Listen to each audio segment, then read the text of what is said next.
Hi, welcome to my first video, Get Lit Up, where I will share a snippet of information about a certain piece of literature. Today, I will talk about an essay called Professions for Women by author Virginia Woolf.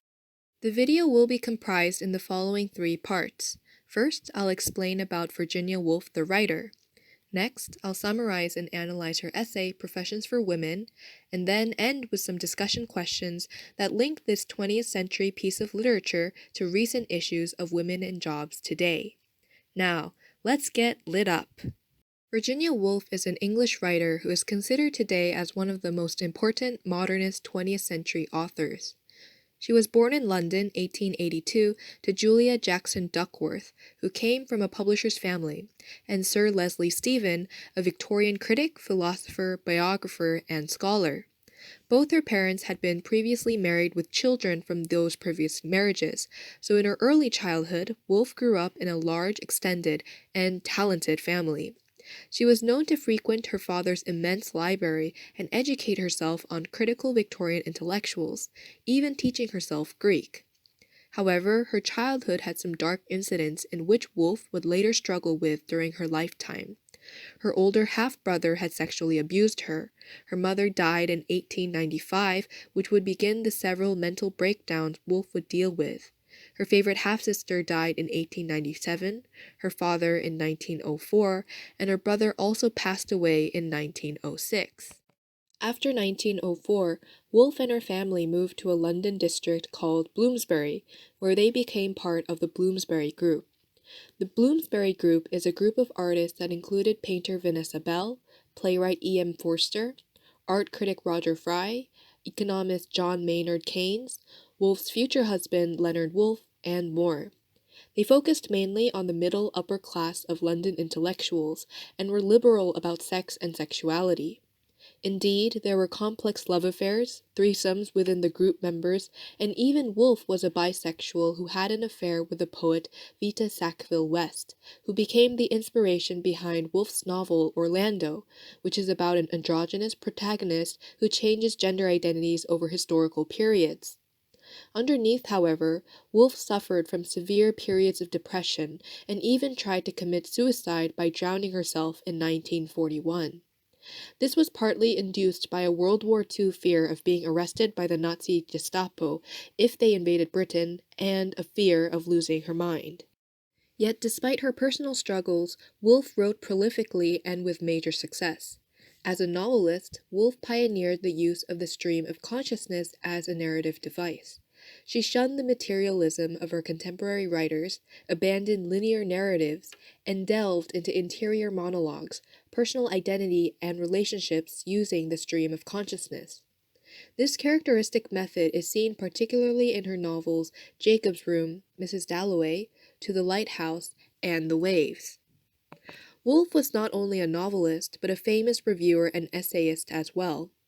Over the course of her career, she became interested in the social position of women, particularly of women with professions. Her most famous essay, A Room of One's Own, is based on a collection of lectures called Women and Fiction, which she gave to female students of Cambridge University. Here, she writes her famously quoted line, "A woman must have money and a room of her own if she is to write fiction." In all, Virginia Woolf is important not only as a novelist who pioneered the stream of consciousness device, but also an inspirational feminist writer as well.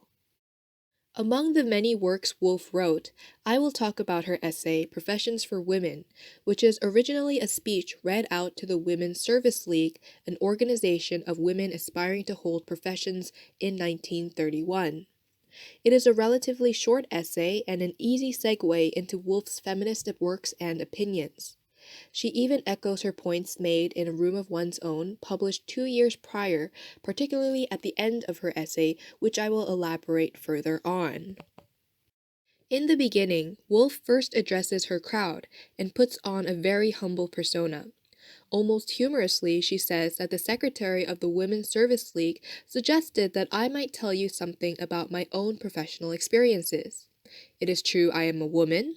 It is true I am employed. But what professional experiences have I had?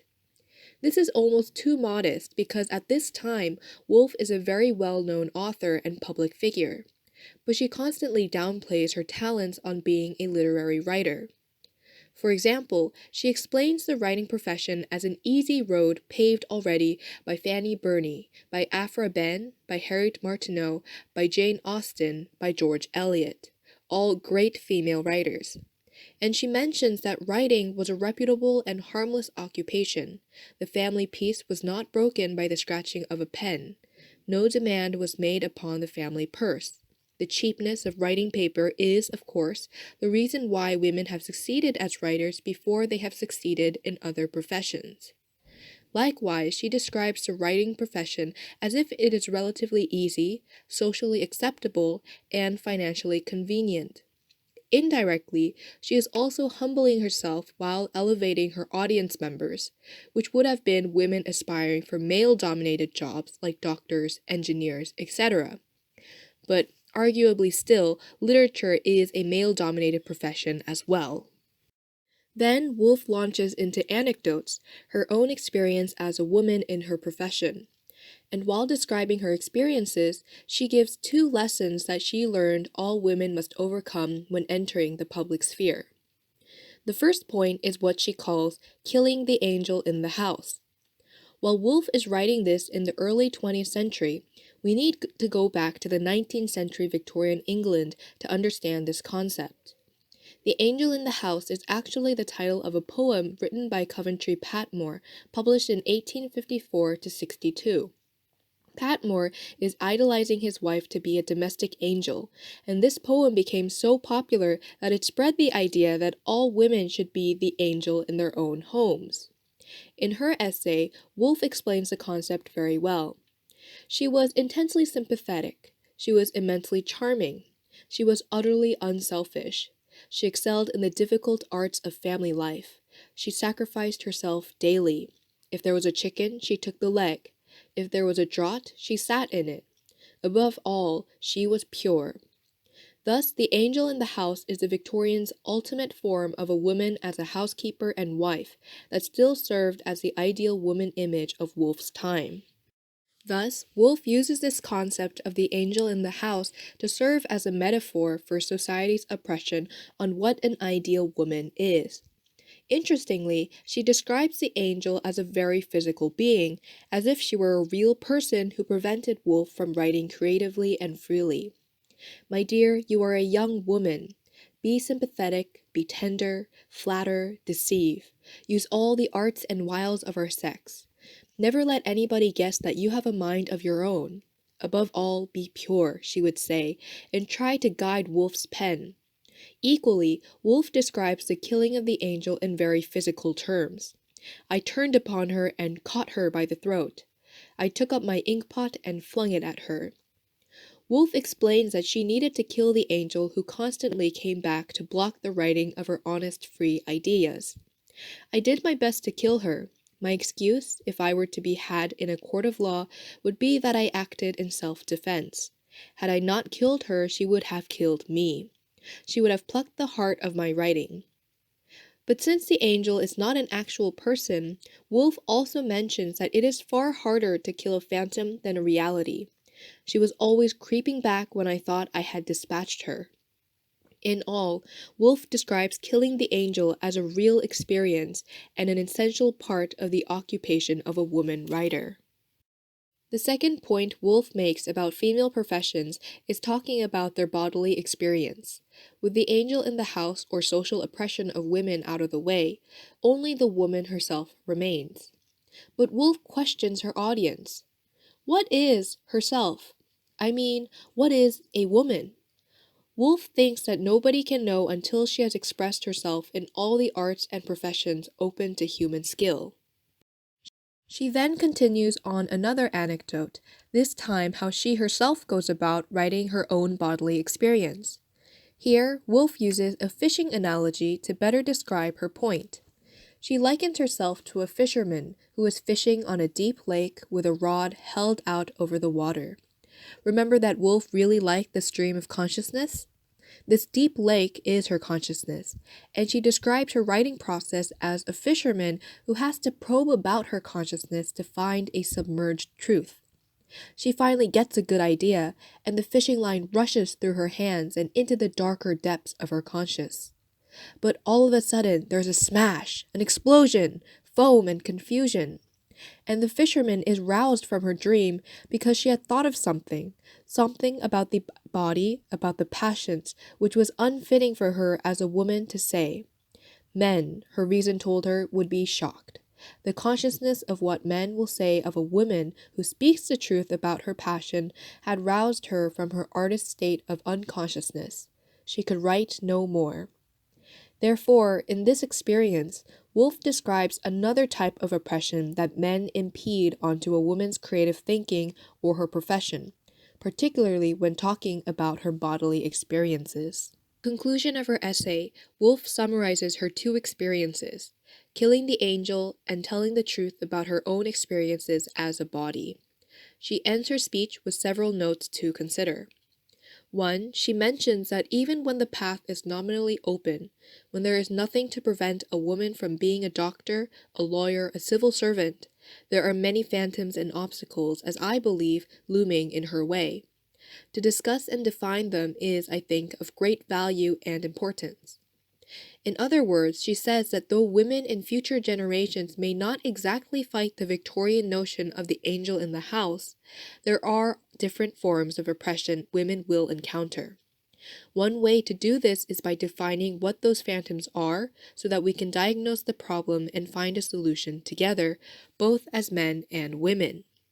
Another point she concludes with is what she mentions in her previous essay, A Room of One's Own. She says, "You have won rooms of your own, hitherto exclusively owned by men. But this freedom is only a beginning. The room is your own, but it is still bare. It has to be furnished. It has to be decorated. It has to be shared. How are you going to furnish it? How are you going to decorate it? With whom are you going to share it, and upon what terms?" Likewise, by using a metaphor that women becoming more independent can be in control of their own literal and symbolic spaces, we also need to think of the logistics behind how to expand it and share it as well. But Woolf ends on a hopeful note, that for the first time in history, you are able to ask these questions. For the first time, you are able to decide for yourselves what the answers should be. After going through the text together, what do you think about Virginia Woolf's essay, Professions for Women? Does it still speak to you, a person living in the 21st century, and perhaps as a person who lives in a different country altogether? Is it still relevant? Some other questions we can think of and discuss together are about the two main points Woolf makes. First, regarding the killing of the angel in the house, which is a very Victorian concept. What are some phantoms that women are unconsciously oppressed by today? How can we define and outline some solutions for taking them down? What do you think are the bodily experience of a woman? Do you think after 100 years of fighting for women's rights, we have reached an answer? Thanks for watching the first video of Get Lit Up. This video was made as a part of a video series created by students for the Brain Korea BK21 Plus project at the English Literature and Language Department of Yonsei University. For more information about BK21 Plus, please click the link below. Thanks for watching.